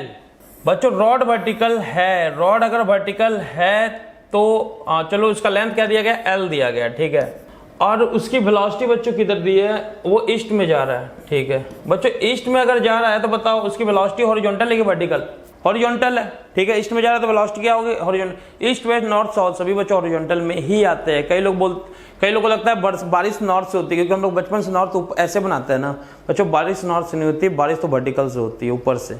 North east west south सब हॉरिजॉन्टल में आता है। ऐसे हम थोड़ी ना बोल सकते जम्मू कश्मीर से बारिश हो रही थी और यूपी बिहार को भिंगाते हुए वो कहाँ चली गई, क्या बोलते हैं, कन्याकुमारी की ओर चली गई, ऐसे थोड़ी ना बोल सकते हो कभी, ठीक है। बारिश तो बच्चों वर्टिकल होती है ना समझ में आया हम क्या बोल रहे हैं, बारिश बच्चों वर्टिकल होती है, ठीक है ना। चलो ठीक है, तो सब ये ईस्ट में जा रहा मतलब बच्चों हॉरिजॉन्टल हो गया, ये सर एकदम सही समझ में आ रहा है। अब मेरे को एक बात बता बच्चों, ईस्ट में अगर जा रहा है और रॉड वर्टिकल है तो क्या उसमें भी काम करेगा, भी वर्टिकल मैग्नेटिक फील्ड काम करेगा? नहीं सर, वर्टिकल क्यों नहीं करेगा, क्योंकि बच्चों वर्टिकल तो लेंथ के पैरेलल आ गया ना। भी जो होगा बच्चों, जो भी होगा वो लेंथ के तो पैरेलल आ गया ना, और कोई भी मैग्नेटिक फील्ड जो लेंथ के पैरेलल हो या वेलोसिटी के पैरेलल हो वो ईएमएफ इंड्यूस नहीं कर सकता। भी एल में तीनों एक दूसरे के पैरेलल, तीनों में से कोई भी एक दूसरे के पैरेलल हुआ ईएमएफ इंड्यूस नहीं होता, ये पता है। तो सर क्या बीएच आएगा? हाँ, अब देखो कॉमन सेंस से बीबी नहीं तो बीएच आएगा, लेकिन बीएच क्यों आएगा वो भी मैं बता दे रहा हूँ।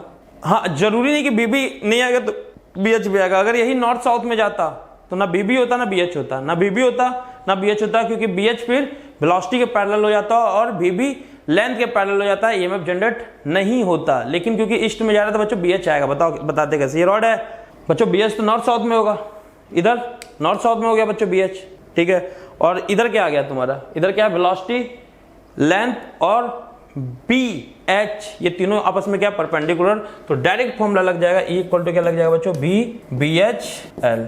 इसको सॉल्व कर दो। सर BH कहां से निकाले? BH तो बच्चों निकल जाएगा ना, BH क्या होता है तुम पढ़े हो ना, BB बाई BH क्या होता है? टेन थीटा बोला कि डेल्टा बोला है? टेन थीटा थीटा, तो बताओ BH क्या आ जाएगा? BH सर आ जाएगा BH equal to BB by tan theta. और बच्चों जब BB बाई टेन थीटा लिखोगे BH तो बताओ E इक्वल टू क्या हो गया? BB by tan theta into L। बताओ टेन थीटा को क्या लिखोगे? BL। BB की वैल्यू बच्चों तुम्हें दी हुई है, B दिया हुआ है, L। टेन को क्या लिखोगे बच्चों? उल्टा है, टेन को cot theta BLB cot theta. तो मतलब बच्चों ये जो 29 क्वेश्चन नंबर है ना, उसका आंसर क्या होगा?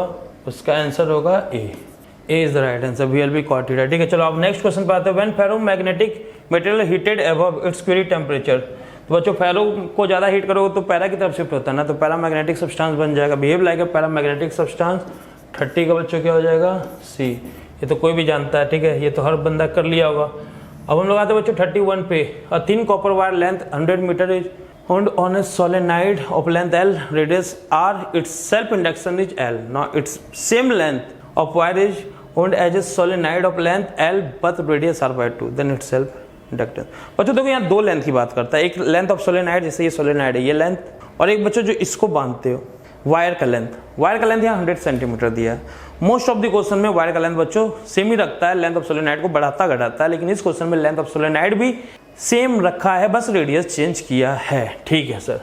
बच्चों मान लो मेरे पास पहला सोलेनाइड कुछ ऐसा था, दूसरा सोलेनाइड का बच्चों वो भी लेंथ सेम है, सोलेनाइड का लेंथ सेम है और वायर का भी लेंथ सेम होगा, दिया है क्वेश्चन में, दोनों LL का है।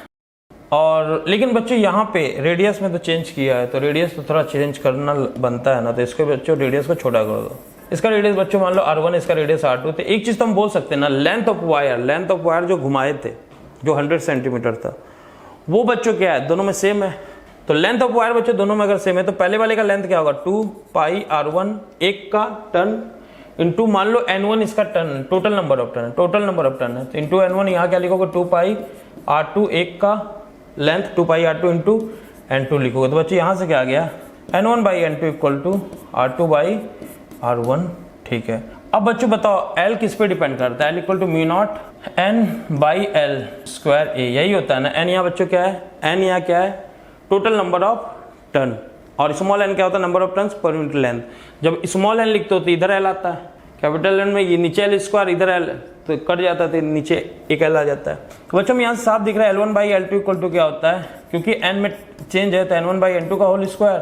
और बच्चों एरिया में रेडियस आता है ना, तो ये R1 बाई R2 का होल स्क्वायर। ठीक है सर, इक्वल टू बच्चों क्या आ गया? N1 बाई N2 को क्या लिखेगा? R2 बाई R1, तो R2 बाई R1 का whole square, R1 by R2 का होल स्क्वायर। R2 सब कट गया, तो बच्चों क्या आ गया? L1 इक्वल टू L2, मतलब दोनों आपस में बच्चों सेम है, मतलब C आंसर होगा। 31 का बच्चों C होगा, 31 का क्या होगा? C आंसर होगा। अब आते हैं हम लोग बच्चों 32 क्वेश्चन नंबर पे। 32 क्या बोल रहा है? Consider the situation shown in the figure if the current I in the long straight wire. ये 32 है ना, चलो ठीक है। I बच्चों ऐसे जा रहा है, increase at the study rate. बच्चों अगर I बढ़ रहा है तो इंड्यूस EMF। बच्चों इसमें जब I जाएगा तो बताओ इधर मैग्नेटिक फील्ड कहाँ होगा? डॉट। इसमें मैग्नेटिक फील्ड बच्चों क्या आएगा? डॉट करके देख लो ना, थंब रूल लगा के देख लो इधर। और इसमें बच्चों मैग्नेटिक फील्ड कहाँ है? अंदर। तो इसमें बच्चों क्योंकि करंट की वैल्यू बढ़ रही थी, इसमें बाहर वाली मैग्नेटिक फील्ड बढ़ रही है, बाहर वाली बढ़ रही है, तो ये क्या करेगा? अपोज करने के लिए अंदर बनाएगा, तो बच्चे इसमें क्लॉक हो जाएगा। क्योंकि इसमें अंदर वाली बढ़ रही है तो अपोज करने के लिए बच्चों ये बाहर बनाएगा। तो मतलब कॉइल ए बच्चों क्लॉक होगा, कॉइल बी एंटी क्लॉक होगा। Coil A clock, coil B anti clock, coil A clock, coil B anti clock, coil A clock, coil B anti clock. तो मतलब 32 का मेरे ख्याल से क्या 32 का बच्चों ए आंसर है। ठीक है, 32 का ए है। ठीक है, चलो सर। अब आते हैं बच्चों 33 क्वेश्चन नंबर पे। ये क्या बोल रहा है? ये बोल रहा है बच्चों इन the figure the magnet is move towards the coil with speed v। ये बच्चों कॉइल है और इसको ये मैग्नेट है, नॉर्थ पोल साउथ पोल, ये बच्चों v से जा रहा है। ठीक है, v EMF E है। If the magnet and coil recede away from one another each moving with v in the figure the magnet is move towards the coil with speed v and induced EMF is E।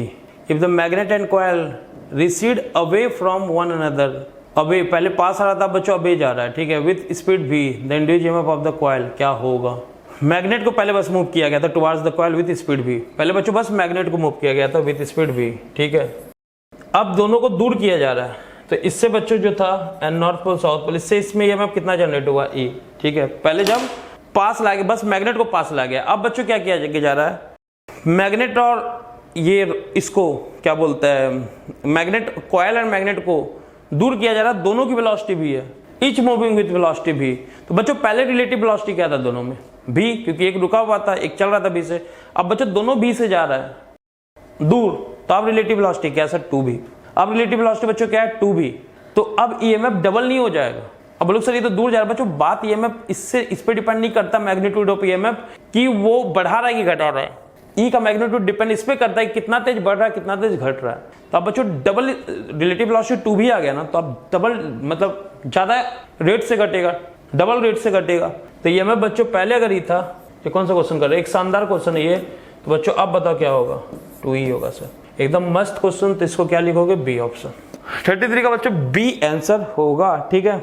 Next question बच्चों क्या बोल रहा है, solid conducting ring of radius r is moved with velocity v in uniform magnetic field of strength b such that v perpendicular to the ring, b perpendicular to the plane of ring, the maximum EMF induced between the 2 points of the sphere बोला गया, ठीक है।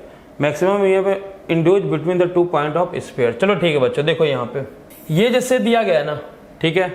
तो अब यहाँ पे बच्चों ring है, रिंग यहाँ पे भी रिंग ही है, ठीक है। यहाँ पे रिंग है, ठीक है ना, उसको रिंग कर लेना, ठीक है ना। तो क्योंकि ऊपर रिंग लिखा है तो नीचे भी रिंग होगा, ऊपर स्फीयर लिखा रहता तो नीचे भी स्फीयर होता, ठीक है। तो कोई बात नहीं। तो अब बच्चों अगर ये मैग्नेटिक फील्ड में बी से जा रहा है, ठीक है, ठीक है ना। ये कौन सा क्वेश्चन नंबर है, 34। अगर बच्चों ये बी से जा रहा है और बी इसकी मैग्नेटिक फील्ड है, तो मैक्सिमम ईएमएफ कहाँ होगा बच्चों, अलोंग द डायमीटर ही तो होगा, क्योंकि सबसे बड़ा लेंथ यही है। तो मैक्सिमम ईएमएफ बच्चों क्या होगा, बी और इंटू 2r, यही तो बच्चों आंसर होगा। मैक्सिमम ईएमएफ 34 का बी और 2r। तो बच्चों ये कौन सा आंसर होगा, 34 का ए आंसर होगा। 34 का बच्चों कौन सा आंसर होगा, ए आंसर होगा, ठीक है। चलो सर ये तो समझ में आ गया। अब आते हैं बच्चों हम लोग 35 पे। Rod of length L rotate with a small but uniform angular speed omega what is perpendicular bisector uniform magnetic field B exist parallel to the axis of rotation, parallel to the axis of rotation, the potential difference between the two end. बच्चों देखो क्या है, ये rod है, इसका axis ये है बच्चों, मैग्नेटिक फील्ड भी क्या है, मैग्नेटिक फील्ड भी बच्चों क्या है इधर, और इसका एक्सिस भी बच्चों क्या है इधर। लेकिन बोला गया दो एंड में बताओ, ए और बी।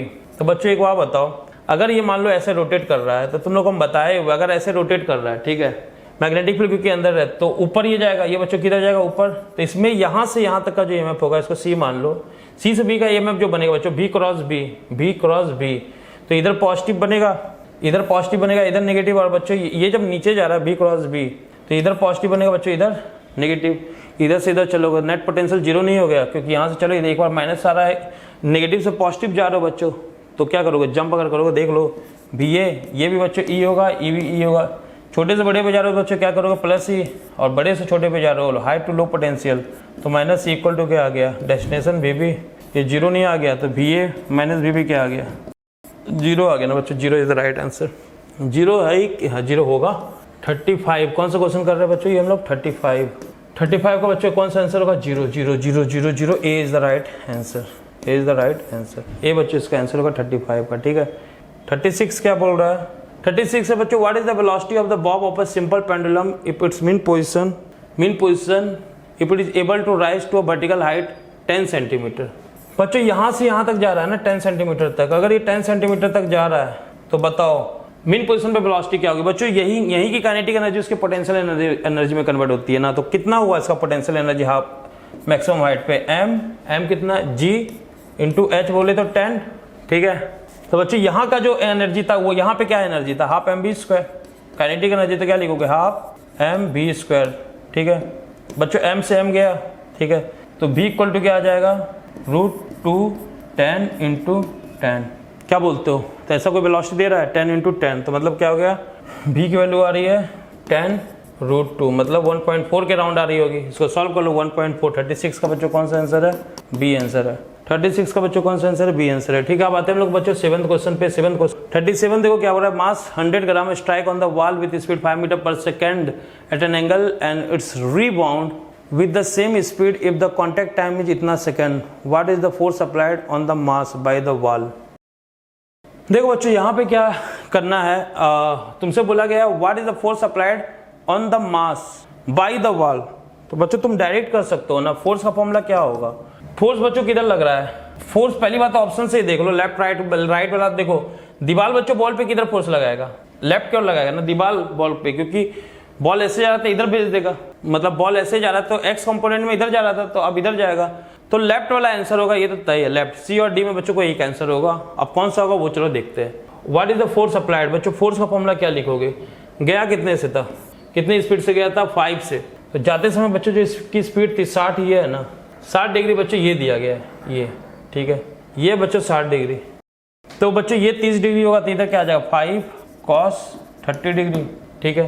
तो बच्चों 5 cos 30, तो बताओ फोर्स तुमसे पूछा गया ना, फोर्स क्या होगा, चेंज इन मोमेंटम, तो बच्चों F इक्वल टू क्या लिखोगे, delta P by T, time दिया गया है तुमसे, what is the force applied by the ball, contact time भी दिया गया, तो बच्चों क्या हो गया 5 cos 30 से गया, फिर इधर बच्चों जाएगा, जब ये इधर चला जाएगा तो एक्स कॉम्पोनेंट जो इसकी आएगी वो इधर आ जाएगी ना, सेम वैल्यू, तो बच्चों मैग्नीट्यूड में निकालना है, डायरेक्शन तो हम वैसे बता दिए, तो क्या लिखोगे 2 × 5 cos 30, ये तो वेलोसिटी आ गया, 2b का चेंज आया है, 2bx का इंटू बच्चों मास कितना है 0.1 अपॉन टाइम बच्चों कितना है 2 × 10⁻³ होगा ना, -3।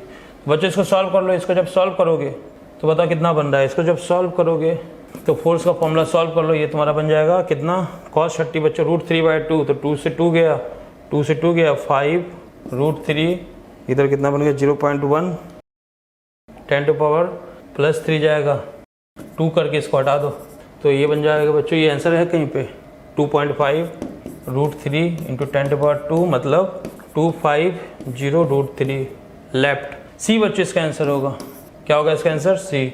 कौन सा क्वेश्चन था ये 37 का बच्चों सी आंसर होगा, ठीक है। 38 बच्चों क्या बोल रहा है देखना, अ बॉम्ब ऑफ इतना K G rest explode into 2 pieces, mass इतना है, इतना द वेलोसिटी ऑफ 18 kg जितना काइनेटिक एनर्जी।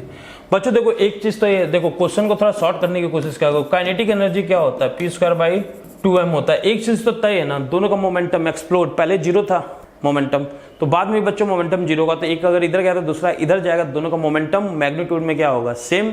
तो जो इसका मोमेंटम है बच्चों, इसका मोमेंटम कितना है 18 × 6, यही मोमेंटम बच्चों इसका भी होगा, किसका 12 kg वाले का, जो बच्चों 18 kg का मोमेंटम है वही किसका होगा 12 kg का भी होगा ना, ठीक है। जो 18 का होगा बच्चों वही किसका होगा 12 का, क्योंकि एक्सप्लोड जब हुआ है पहले 30 kg था, एक्सप्लोड जब हुआ 18 और 12 में जब बच्चों गया तो दोनों का मोमेंटम तो सेम होगा ना। हाँ, तो के क्या लिखोगे, के ऑफ 12 निकाल रहे 12 kg, तो सर मोमेंटम तो वही होगा जो 18 का था, बस मास इधर किसका आ जाएगा 12, k² p²/2m, p तो दोनों का सेम था, मास 12 का पूछा था, 12 का लोग इक्वल टू, सॉल्व कर लो, कुछ कन्वर्जन भी है। अच्छा इसका स्क्वायर करोगे ना, मतलब 18 × 6 × 18 × 6 2m, तो बच्चों क्या हो गया, तो इस 2 3 जा 6, ठीक है, 6 2 जा और 2 9 जा, ठीक है, 2m, m कितना दिया गया 12 kg, ठीक है। तो ये नीचे तो कट गया सब कुछ, 2 3 जा काटे हैं, ठीक है, 6 12 9, ठीक है, 9 से 27 इंटू बच्चों क्या आ रहा है 18, 27 × 18 कितना होगा, तो बच्चों 27 × 18 कर दो, 486 आ रहा है, तो 486 इज द राइट आंसर, मतलब बच्चों 20 का आंसर होगा, ठीक है। ओके बच्चों, तो अब हम लोग आते हैं 39 क्वेश्चन नंबर पे। 39 एक अच्छा सा क्वेश्चन है, ठीक है। 39 हम एक क्वेश्चन तुम लोग को करवाए थे सेंटर ऑफ मास का कोऑर्डिनेट, जिसमें सेंटर ऑफ मास शिफ्ट नहीं किया था, 12th क्वेश्चन जिसको इसका जो डायरेक्ट इस क्वेश्चन को देख रहे हो, तो 12th क्वेश्चन में हम बताए थे जब सेंटर ऑफ मास शिफ्ट नहीं करता है तो हम लोग लिख सकते हैं m1 x1 = m2 x2, मतलब माइनस भी आता है यहाँ पे, माइनस ये बताता है दोनों उल्टा जा रहा है,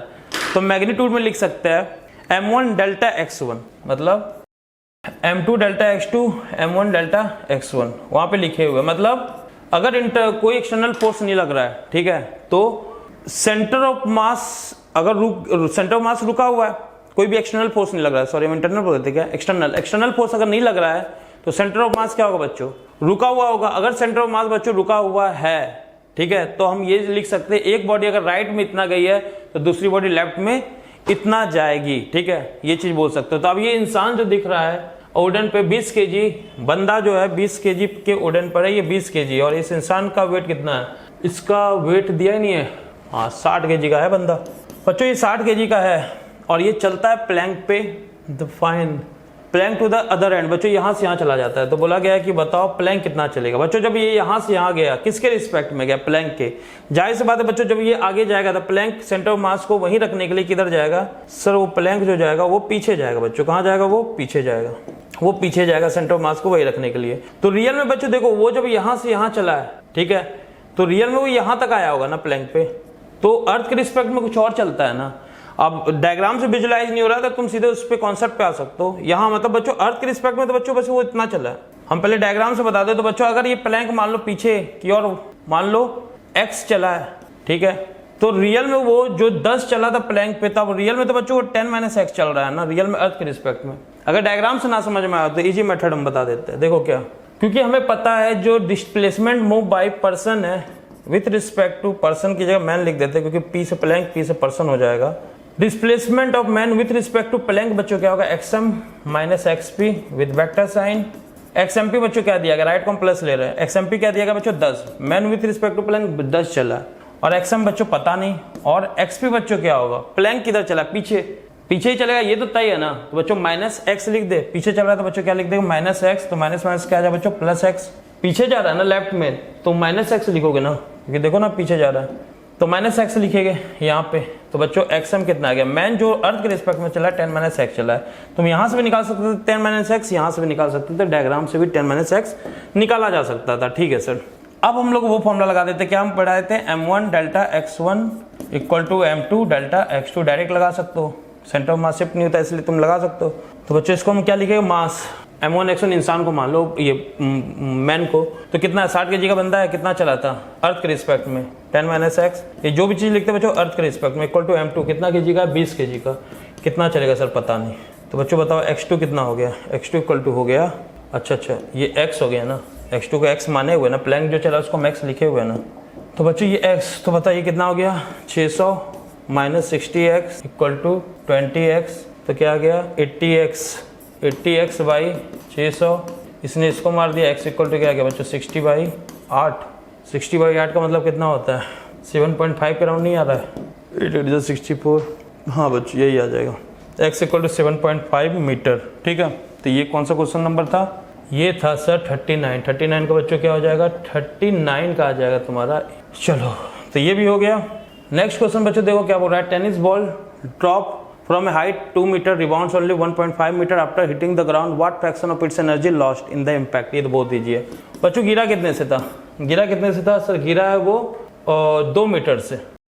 अब बच्चों रिबाउंड होके कहाँ तक जा रहा है? बस 1.5 मीटर तक। तो इतनी की जो एनर्जी थी 0.5 मीटर की एनर्जी, वही तो बर्बाद हुआ है। 0.5 मीटर में कितना पोटेंशियल एनर्जी हो सकता था? 0.5 में mgh डायरेक्ट लगा सकते हैं, यस, क्योंकि डायरेक्टली h है ना, अगर h स्क्वायर होता तो ना करते। डायरेक्ट 0.5 के हाइट का लॉस हुआ है ना बच्चों, तो 0.5 में हाइट 0.5 में एनर्जी कितना होगा? Energy loss equal to sir 0.5 का हाइट का लॉस हुआ है तो m into 0.5 into m h into g लगा दो। ठीक है, तो इक्वल टू क्या है? मास कितना है?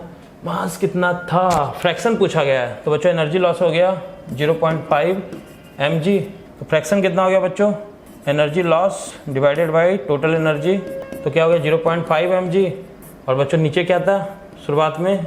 mg इंटू 2 था ना, 2 से गिराया गया था ना उसको, 2 से। तो लॉस इतना किया ना बच्चों, लॉस बाई वो पूछा है, लॉस बाई, लॉस तो इतना ही किया ना 0.5 mg का, mg से mg गया तो 1/4 आ जाएगा। 1/4 आंसर मतलब 40 का बच्चों क्या आ जाएगा? 40 का आंसर ए आ जाएगा। 40 का आंसर बच्चों ए आ जाएगा। चलो ठीक है सर। चलो बच्चों, तो अब हम लोग आते हैं 41 क्वेश्चन नंबर पे। 41 क्या बोल रहा है? Body of mass 5 kg moving with velocity 10 metre per second collide with another body of mass 20 kg at rest come to rest. The velocity of second body due to collision. The velocity of second body due to collision. अच्छा, mass 20 kg था at rest and come to rest. A body of 5 kg moving with velocity 10 metre per second collide with another body of mass 20 kg at rest and come to rest. The velocity of second body due to collision. मतलब question में बच्चों देखो क्या है, थोड़ा सा ये था 5 kg, ये जा रहा था 10 मीटर पर सेकंड से, ये टकराया है बच्चों दूसरी बॉडी से, कितने से? 20 kg से टकराया बच्चों, और वो रेस्ट पे था। और टकराने के बाद क्या हुआ? टकराने के बाद बच्चों क्या हुआ, ये रेस्ट पे था, u0 था, टकराने के बाद ये रुक गया, तो बोला क्या उसका मास बताओ, the velocity of second body due to collision. ठीक है, बताया नहीं कि इलास्टिक वो नहीं है, कुछ नहीं बताया, तो चलो कोई बात नहीं। तो बच्चों 5 × 10, ठीक है, तो आराम से मोमेंटम कंजर्वेशन होगा। 5 × 10 प्लस 0 था बच्चों शुरुआत में, अब क्या हुआ, ये रुक गया है, तो 5 × 0 प्लस 20 × बच्चों क्या लिखोगे, भी लिखोगे, ये चलने लगा ना, ये रुक गया, बोला गया शुरुआत में इसका मोमेंटम 0 था, बाद में इसमें होगा, तो कितना हो जाएगा 50/20 इक्वल टू क्या गया भी। तो बच्चों ये 2.5 नहीं आ रहा है, 2.5 मीटर पर सेकंड इसका आंसर होगा 41 का 2.5 मतलब ए दिख रहा है। ठीक है, ए दिख रहा है, ठीक ना, तो 41 का बच्चों जो आएगा आंसर ए है। ठीक है, एकदम सही सर। अब आते बच्चों हम लोग 42 पे। 42 एक क्वेश्चन है, बोला गया है रेजिस्टेंस दिया गया है, the result induce is developed in which varies time is shown the magnetic need of change of flux through the coil. देखो बच्चों ये जो क्वेश्चन है 42, इसमें तुमसे फ्लक्स पूछ रहा है। डेल्टा फाई का एक फॉर्मूला तुम लोग पढ़े होगे, डेल्टा क्यू इंटू बच्चों क्या होता है, आर होता है, ये पढ़े होगे ना। ठीक है, तो बच्चों इक्वल टू डेल्टा क्यू तो निकाल लोगे, डेल्टा क्यू बच्चों आईटी के ग्राफ से क्या निकलता है, क्यू, तो क्या हो जाएगा, आईटी के ग्राफ का एरिया किसको बताता है, क्यू को, तो क्या हो गया हाफ इंटू बेस, बेस क्या बच्चों 0.1 इंटू हाइट क्या बच्चों 4 इंटू आर, आर कितना दिया गया, आर दिया गया सर 10 ओम, तो कितना आ गया इक्वल टू 2 2 जा, इसको 1 और 2 बच्चों वेबर आना चाहिए, 2 वेबर आना चाहिए, delta phi change in flux क्या बोलते हो 2 वेबर, मतलब 42 का फटाक से आंसर आ गया ए, मतलब ए ज्यादा रिपीट कर रहा है क्या बोलते हो ए, सर ए तो ज्यादा रिपीट कर रहा है, तो किसको पता था कि ये ज्यादा रिपीट करेगा। चलो देखो, consider the situation shown in the figure, if the switch is closed and after some time it is open again the close loop will be. देखो बच्चों क्या बोला गया, सुनना, ये ऐसे और ये ऐसे, इसमें क्लोज किया गया, जब बच्चों तुम क्लोज करोगे तो इसमें करंट इधर फ्लो करेगा, ठीक है, और बढ़ेगा शुरुआत में करंट बच्चों, अगर इधर फ्लो करेगा तो तुम थंब रूल लगा के देख लो, तो थंब रूल बच्चों अगर लगाओगे तो इधर अंदर आ रहा होगा मैग्नेटिक फील्ड, इधर क्या आ रहा होगा, बाहर आ रहा होगा मैग्नेटिक फील्ड। ठीक है, थंब रूल लगा के देख लेना, इधर अंदर आ रहा है तो बच्चों इधर क्या आएगा, बाहर शुरुआत में जैसे की ऑन करोगे करंट की वैल्यू बढ़ेगी ना शुरुआत में, अब बढ़ेगी बच्चों तो अंदर बाहर आने वाले मैग्नेटिक फील्ड बढ़ रही है, तो अपोज करने के लिए क्या करेगा, शुरुआत में अंदर की ओर मैग्नेटिक फील्ड बनाने के लिए क्या करेगा बच्चों, ये क्लॉकवाइज फ्लो करवाएगा। ठीक है, अच्छा उल्टा, consider situation if the switch is closed and after some time it is open again the close loop will show. हाँ ठीक है, पहले बच्चों क्लोज किया गया बता दिए, अब बच्चों इसको ओपन किया गया, अब जैसे तुम इसको ओपन करोगे ये वाली करंट बच्चों इधर जो करंट जा रही थी वो घटेगी। अब अगर बच्चों आई की वैल्यू घटेगी, यहाँ पे आई की वैल्यू बच्चों अगर डिक्रीज करेगी तो ये वाला जो बी है, जो डॉट वाला बी है वो भी बच्चों डिक्रीज करेगा। डिक्रीज अगर किया डॉट वाली बी तो उसको सपोर्ट करेगा कौन, ये कॉइल। सपोर्ट करने के लिए कहाँ बनाएगा, बाहर वाली मैग्नेटिक फील्ड, तो बच्चों क्या हो जाएगा एंटी क्लॉक। तो पहले क्या हो जाएगा क्लॉक वाइज, बाद में बच्चों क्या हो जाएगा anticlockwise, clock and anticlockwise current pulse then anticlockwise current pulse. D is the right answer. 43 का बच्चों क्या हो जाएगा डी, 43 का बच्चों क्या हो जाएगा डी, 43 का डी। चलो ठीक है सर, एकदम सही। अब आते हैं हम लोग इस पे, क्वेश्चन बच्चों क्या बोला गया, consider the situation in the figure, the wire AB on field which constant velocity, if the wire AB replaced by semi circular wire, the magnitude of induced current. बच्चों देखो, सेमी सर्कुलर से अगर replace करोगे तुम्हें कौन सा length लेना होता है, क्लोजेस्ट लेंथ ना, एंड दो एंड के बीच का हमें लेंथ लेना होता है। तो बच्चों अगर ये वायर है, अगर बच्चों ये वायर है तो भी यहाँ पे अगर चला रहे हो प्लेटफॉर्म पे, ये बच्चों वायर को चला रहे हो तो लेंथ कितना होगा L। अगर बच्चों सेमी सर्कल मतलब पीछे ऐसे, जैसे ये वायर चलाए तो लेंथ ये L होगा, और अगर सेमी सर्कल बताया, जैसे कुछ है नहीं मेरे पास, सेमी सर्कल का मतलब बच्चों इसी को अगर घुमा देते हैं ना, चलो कोई बात, सेमी सर्कल का मतलब बच्चों ये ऐसे अगर घुमा दिए, ऐसे घुमा दिए, इसको ऐसे घुमा के भी बच्चों जब यहाँ कनेक्ट करोगे, ऐसे घुमा के भी बच्चों यहाँ पे अगर ऐसे कनेक्ट करोगे तो उसका क्लोजिंग लेंथ तो L ही होगा ना। हाँ मिल गया, क्या बात है, मिल गया। हाँ देखो, इसको घुमा के बच्चों जब ऐसे कनेक्ट करोगे, इसको ऐसे लगाओगे, ऐसे मतलब ये मान लो ऐसे, तो क्लोजिंग लेंथ बच्चों पहले भी L था, पहले ये ऐसे, पहले ये लेंथ था L, सीधा था वो चल रहा था इस पे रेल पे, तो लेंथ क्या लिए L। अब सेमी सर्कल लोगे बच्चों, वही रेल पे चलाना है, सेमी सर्कल को भी वही रेल पे चलाना है, ये रेल पे ऐसे चलाओगे तो भी बच्चों इसका जो लेंथ है दो एंड के बीच का, जो परपेंडिकुलर मैग्नेटिक फील्ड के, वो भी तो L ही होगा ना। तो सेमी सर्कल भी अगर बच्चों अगर ले लिए तो ये लेंथ तो L ही कहलाएगा ना, ये वाला जो लेंथ है बच्चों वो तो L ही कहलाएगा ना। ठीक है, ये लेंथ तो बच्चों L उस समय भी कहलाएगा, सेमी सर्कल में भी। बहुत गंदा डायग्राम हो गया सर, ठीक है, चलो ठीक है, आप समझ में आ गया होगा, इतना तो पेन पेंसिल सब यूज करके बता दिए। ठीक है, तो इट्स अगेन एल, तो बच्चों कोई चेंज नहीं आएगा। ठीक है, the magnitude of induced current will remain same. बच्चों 44 का जो आंसर होना चाहिए वो क्या होना चाहिए सर? रिमेन सेम होना चाहिए, मतलब बी होना चाहिए, मेरे अकॉर्डिंग बी होना चाहिए। ठीक है, 44 का बच्चों बी। चलो ठीक है, अब बच्चों हम लोग आते हैं 45 क्वेश्चन नंबर पे, थोड़ा स्पीड बढ़ाए। अब metallic ring is held horizontal and magnetic, metallic ring है बच्चों। ठीक है, और उस पर क्या हो रहा है, एक वो मैग्नेट आ रहा है। ठीक है, मेटालिक रिंग है, एक मैग्नेट ऊपर से आ रहा है, तो बोला गया क्या होगा 45। बच्चों अगर ये रिंग है मेटालिक रिंग, तो जब मैग्नेट ऊपर से आएगा, मान लो नॉर्थ पोल साउथ पोल, तो बच्चों इस रिंग के अंदर का मैग्नेटिक फील्ड क्या होगा? इंक्रीज करेगा। डॉटेड बना देते तो मतलब ये पीछे वाला पार्ट है। ठीक है, तो बच्चों इसमें मैग्नेटिक फील्ड जैसे डॉटेड का मतलब वो पीछे वाला पार्ट है, रिंग खुला हुआ नहीं है। डॉटेड का मतलब होता है पीछे वाला पार्ट है, रिंग खुला हुआ नहीं है। जब बच्चों नीचे आएगा तो क्या होगा इसमें?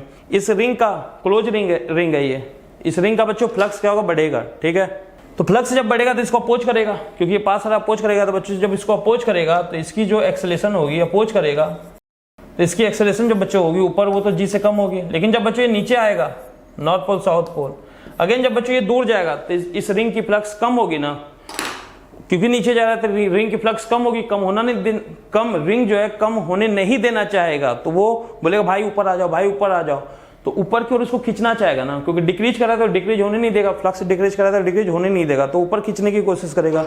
अगर ऊपर खींचने की कोशिश करेगा तो अगेन बच्चों ये ए जो होगा स्मॉलर देन जी होगा, तो while approaching but age smaller than g while approaching as well as receding। बच्चों इसका सी आंसर होगा। 45 का बच्चों कौन सा आंसर होगा? सी होगा। चलो सर ये भी हो गया। अब हम लोग आते हैं नेक्स्ट क्वेश्चन पे। Two circular coil A and B facing each other as shown in figure, the current I through A can be. तो बच्चों देखो यहाँ पे करंट कैसे निकालोगे, चलो यहीं पे बता देते हैं। ये कौन सा क्वेश्चन नंबर है? 46। देखो two circular coil A and B facing each other as shown in figure, the current I through A पे करंट की वैल्यू पूछ रहा है बच्चों। ठीक है, एक कैन बी अल्टर बोल रहा है, मतलब बदल सकते हैं। There will be repulsion between A and B if I increase. देखो सिंपल सा कॉन्सेप्ट है बच्चों, हटाओ रिपल्सन, ये पूछा तो डायरेक्शन का तो कोई मतलब नहीं है।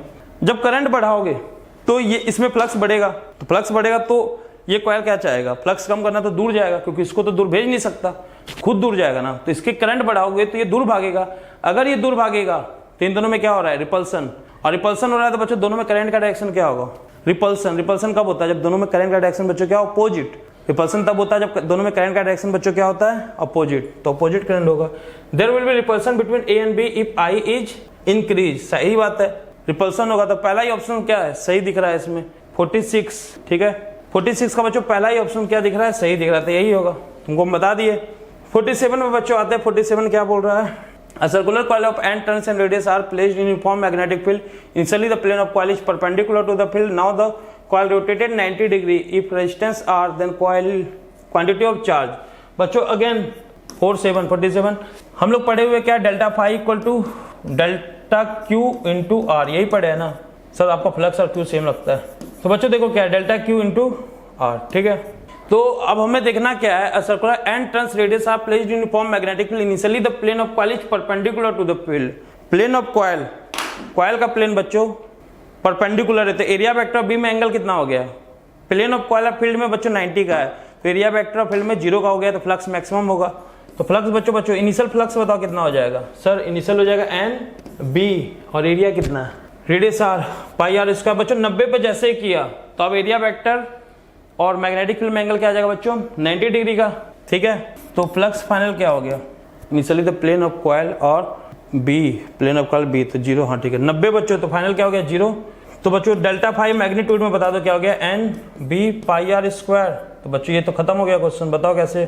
तो सर क्यू कितना हो जाएगा? क्यू हो जाएगा सर, क्यू पूछा है ना, N B pi R square by R. R क्या बच्चों? रेजिस्टेंस। आर क्या? Resistance. N B pi R square by R. See बच्चों आंसर है इसका, जो क्वेश्चन था 47, इसका आंसर क्या होगा? सी। इसका आंसर बच्चों क्या होगा 47 का? सी। चलो अब हम लोग आते हैं नेक्स्ट क्वेश्चन पे। नेक्स्ट क्वेश्चन बच्चों देखो क्या बोल रहा है। नेक्स्ट क्वेश्चन हमारे पास है, square coil ACD with the plane vertical is release from rest and horizontal uniform magnetic field B of length 12। The acceleration of coil. बच्चों अगेन देखो, जब ये अंदर आएगा तो इसको अंदर आने नहीं देगा, अपोज करेगा। ठीक है, 48 अपोज करेगा, तो बच्चों इसका एक्सेलरेशन क्या होगा? इसका एक्सेलरेशन डिग्री जी से बच्चों कम होगा, less than G for all time. नहीं, जी से कम होगा जैसे बच्चों अंदर चला गया, क्योंकि मैग्नेटिक फील्ड बच्चों 12 लेंथ का है, तो बीच में ऐसा भी आएगा, क्योंकि ये बहुत बड़ा है, 12 है, तो बीच में ऐसा भी आएगा जब ये बीच में होगा तो वहां पे कोई अपोज नहीं होगा, तो बच्चों ए की वैल्यू क्या होगी, जी के इक्वल होगी। तो जी ऑल टाइम गलत है, less than G when it's enter the field and greater than G when it's come out, ये भी गलत है। Less than G for all time still loop crosses the magnetic field completely. Less than G when it's enter and come out of the field but equal to G when it's within the field. एकदम सही answer D is the एकदम खतरनाक वाला answer, 48 का D होना चाहिए। ठीक है, चलो सर ये भी हो गया। अब बच्चों हम लोग आते हैं 49 क्वेश्चन नंबर पे। A conducting rod AB length 1 meter is moving with a velocity इतना, making an angle 30 degree with the length. If the uniform magnetic field due to Tesla exist in a direction perpendicular to the plane of motion, then अच्छा diagram सब दिया गया है यहाँ पे ना। ये तो बच्चों आराम से कर लोगे। बताओ ये 30 डिग्री है, तुम्हें कौन सी वेलोसिटी लेनी है? सर ये वाली परपेंडिकुलर, रॉड का परपेंडिकुलर। तो बच्चे क्या आ जाएगा, B cos 60 डिग्री होगा, क्योंकि ये बच्चा 60 डिग्री होगा, ये B है। Yes sir, okay. वेलोसिटी दिया है क्या? वेलोसिटी दिया है। लेंथ 1 मीटर है, ले लेते 1 मीटर, जल्दी आओ। 1 मीटर वेलोसिटी बच्चों कितना है, 4 मीटर पर सेकंड। और कुछ चाहिए, बी कितना है, 2 टेस्ला। चलो तो ये हो गया। तो बच्चों अब आते हैं इस पर फिर से, यहाँ तो सामने सब कुछ दिख रहा है। तो बताओ ये क्या हो गया, ए और ये क्या है, बी। ठीक है, चलो बच्चों ये और ये बी। डायग्राम ना देता तो भी तुम क्वेश्चन कर सकते हो बच्चों। ई इक्वल टू क्या आ जाएगा, B cos theta. B cos theta क्या होगा, 4 इंटू कॉस 61/2 इंटू बच्चों लेंथ क्या है 1 इंटू बी बच्चों क्या है 2 टेस्ला। तो क्या आ गया, 2 से 2 गया 4 आएगा बच्चों। 4 ए बी के बीच में बच्चों 4 आएगा। बड़ा कौन होगा, बड़ा बच्चों कौन होगा, वेलोसिटी भी क्रॉस बी करो, बड़ा बच्चों ए है, तो ए माइनस बी बच्चों 4 होगा। बी ए माइनस बी भी 4 होगा, बी ए माइनस बी भी बच्चों 4 होगा, बी ए माइनस बी भी 4 होगा, बी। तो अब इसमें भी देखो गलती के चांस कहाँ हो सकते हैं, कि वो लोग ये भी लिख सकते हैं B minus B equal to 4 बोल, लेकिन बच्चों होगा क्या, बी। तो इसका जो बच्चों आंसर होगा वो होगा 49 का बी। चलो ठीक है, डी नहीं होगा क्योंकि बच्चों हायर पोटेंशियल पे ए है। चलो लास्ट क्वेश्चन बच्चों क्या दिया गया, 50 क्वेश्चन नंबर क्या बोल रहा है बच्चों। देखो यहाँ पे एक्सियम का डायरेक्ट फॉर्मूला लगा सकते हो क्या, a1 x1 minus a2 x2। बता रहे ये कैसे लगता है, अपॉन a1 माइनस a2। बच्चों a2 वो एरिया होता है जो कैविटी का होता है, कैविटी का जो एरिया है मतलब। और a1 बच्चों पूरे मतलब मान लो कि वो पूरा डिस्क होता, कैविटी ना होता उसका a। और बच्चों x होता है पूरे डिस्क के सेंटर से, x जो होता है बच्चों पूरे डिस्क के सेंटर से, जब ये भरा हुआ था उससे पूरे वाले का सेंटर ऑफ मास। और x2 जो होता है पूरे डिस्क के सेंटर, जब वो कैविटी नहीं था उससे कैविटी का सेंटर ऑफ मास। तो डायरेक्ट फॉर्मूला लगा सकते हैं, एक्सियम इक्वल टू क्या हो जाएगा, a1 बच्चों क्या हो जाएगा, पूरे का कितना हो जाएगा। चलो ये a1 तो 0 ही होगा क्योंकि x1 0 होगा। पूरे डिस्क के सेंटर ऑफ मास से, सेंटर ऑफ मास का डिस्टेंस, पूरे डिस्क के सेंटर ऑफ मास से बच्चों ओरिजिन का डिस्टेंस 0 ही तो होगा ना। तो क्या कर दिया 0 माइनस a2 बच्चों क्या होगा, पाई आर स्क्वायर। बच्चों इसका एरिया क्या होगा 21 का, क्योंकि 42 दिया, 21 का होल स्क्वायर इंटू x2। बच्चों इसको हम ओरिजिन माने, इसको ओरिजिन माने, ठीक है, इस मतलब इसके सेंटर को, इससे कितना डिस्टेंस है 21 28, तो 7 नहीं हो गया 7, ठीक है, अपॉन a1 माइनस a2। तो बच्चों पाई इंटू 28 का whole square minus pi into 21 का होल स्क्वायर। तो बच्चों यहाँ से जब x निकालोगे, एक्सियम निकालोगे बच्चों अगर, तो यहाँ से तुम्हें मिल जाएगा ये अराउंड आता है, ये बच्चों जो तुम्हारा आएगा अराउंड 9 सेंटीमीटर के अराउंड आएगा। ठीक है, 9 सेंटीमीटर मतलब माइनस 9 सेंटीमीटर आएगा। माइनस 9 सेंटीमीटर ये बता रहा है कि बच्चों ये पीछे पहले सेंटर ऑफ मास का नाम, ओरिजिन किसको माने हैं, पूरे डिस्क के, अगर भरा हुआ होता पूरे डिस्क के सेंटर से तो बच्चों वो पीछे आ जाएगा, मतलब वो आ जाएगा इसके सेंटर से पीछे कितना 9 सेंटीमीटर, मतलब यहाँ आ जाएगा सेंटर ऑफ मास। ठीक है, ये वाले मेथड में किसी को डाउट हो बच्चों कमेंट्स में लिखना, तो मैं कोशिश करूंगा इस पर वीडियो बना दूँ इसी चैनल पे। ठीक है, ये सबसे इजी मेथड होता है कैविटी प्रॉब्लम का, नहीं तो थोड़ा लंबा जाता है मेथड, ठीक ना। तो चलो बच्चों यहाँ तक कंप्लीट हो गया पूरा डिस्कशन। कोई भी डाउट हो कमेंट सेक्शन में लिखो, मैं उसका आंसर देने की कोशिश करूंगा। Okay bye bye, take care, stay safe, stay healthy, Jai Hind, जय भारत।